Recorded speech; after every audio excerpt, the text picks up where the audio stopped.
என் வாழ்நாளில் நான் திமுக ஓட்டு போட்டதே கிடையாது. அது என்ன மேஜிக்னு தெரியல. இந்த 2026 நான் திமுகவுக்கு தான் ஓட்டு போட போகிறேன்.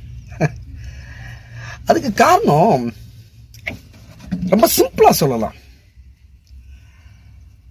இதுக்கு முன்னாடி எடப்பாடியார் ஒரு 4.5 வருஷம் ஆண்டுட்டு இருந்தார். அவர் செஞ்ச சாதனைகள் அந்த 4.5 வருஷத்துல எதுவும் இல்லை, இருக்க மாதிரி எனக்கு தெரியல. அதுக்கு முன்னாடி ஜெயலலிதா இருந்தாங்க.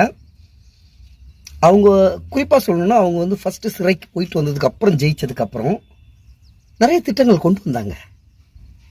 அம்மா உணவகம், அம்மா குடிநீர், இந்த குறைந்த விலையில் குடிநீர் அந்த வாட்டர் பாட்டிலு, அப்படி சொல்றதுக்கு 1-2 இருக்கு. ஆனா இந்த 5 ஆண்டு திமுக ஆட்சியில் சொல்றதுக்கு எவ்வளவுங்க. உயர்கல்வி படிச்சுட்டு வெளிநாட்டில் போய் படிக்கிற பசங்களுக்கு அம்பேத்கர் அயலக உதவி, அந்த ஸ்கீம், அம்பேத்கர் அயலக கல்வி நிதி அப்படின்ட்டு ஒரு பெரிய ஸ்கீம். இப்போ யூபிஎஸ் எக்ஸாம்ல எவ்வளவு பசங்க பெருசா சாதிச்சிருக்காங்க. 10 வருஷம் இல்லாத அளவுக்கு தமிழ்நாட்டு மாணவர்கள் சாதிச்சிருக்காங்க. நானே சாதிச்ச மாதிரி இருக்கு. எனக்கு பொறாமையா இருக்கு. நான்லாம் படிக்கும்போது ஸ்டாலின் முதலமைச்சரா இல்லைன்னு பொறாமையா இருக்கு. அவ்வளோ பொறாமையா இருக்கு. அவ்வளோ ஸ்கீம். நான் முதல்வன் திட்டம், தமிழ் புதல்வன் திட்டத்தில் கல்லூரி படிக்கக்கூடிய ஏழை மாணவர்கள், அதாவது கவர்மெண்ட் ஸ்கூல்லேருந்து கல்லூரிக்கு போகக்கூடிய மாணவர்கள் மாதம் 1000 ரூபா மகளிர் உதவித்தொகை, மகளிர் உரிமை தொகை. அதாவது உதவித்தொகைனா கூட அது வந்து ஒரு சுயமரியாதை. இதில் எனக்கு பிடிச்சிருக்க விஷயம் என்னன்னா, ஒவ்வொரு ஸ்கீமுக்கும் பேர் வச்சது பாருங்களேன்.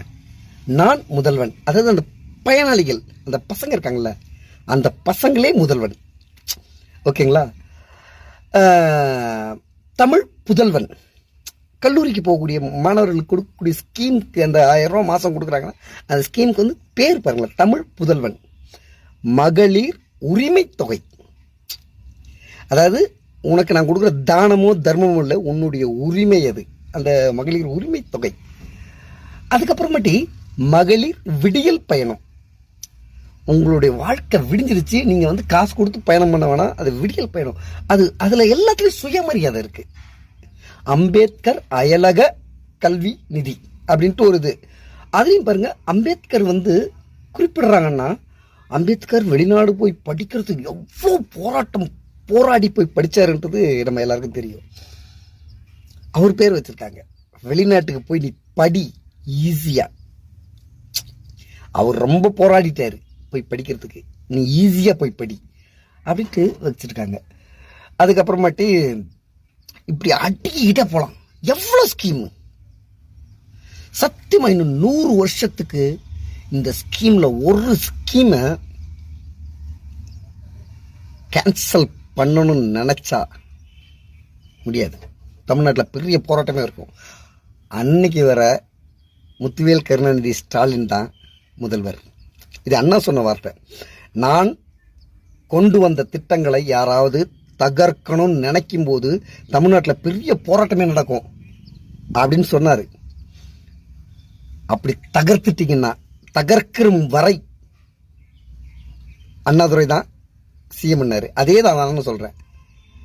இப்போ எம்.கே. ஸ்டாலின் வந்து கொண்டு வந்திருக்க திட்டங்கள் வந்து அவ்வளோ திட்டங்கள். இதுல ஒன்ன தகர்க்கணும் அப்படின்னு நினைச்சு கையெழுத்து போடும்போது பயம் வரும் பாருங்க. பயம் வரும் வந்துதான் ஆகும். ஏன்னா ஒரு ஸ்கீமை கேன்சல் பண்ணாலும் தமிழ்நாட்டில் புரட்சி வெடிக்கும். கண்டிப்பா பெரிய புரட்சி வெடிக்கும். ஒரு ஸ்கீமை கேன்சல் பண்ணாலும் எக்ஸ்ட்ரா தரேன்னு சொல்லிட்டு ஆளுமை இல்லாத சில, நம்ம எடப்பாடி கூட இடையில சொன்னாரு, 2000 எப்படி கொடுப்பீங்க என்பது வரியை உயர்த்துவோம் அப்படிலாம் சொன்னாரு. வரியை உயர்த்தி நான் அந்த 2000 ரூபா கொடுப்பேன்னாரு. அப்படிலாம் இல்லை.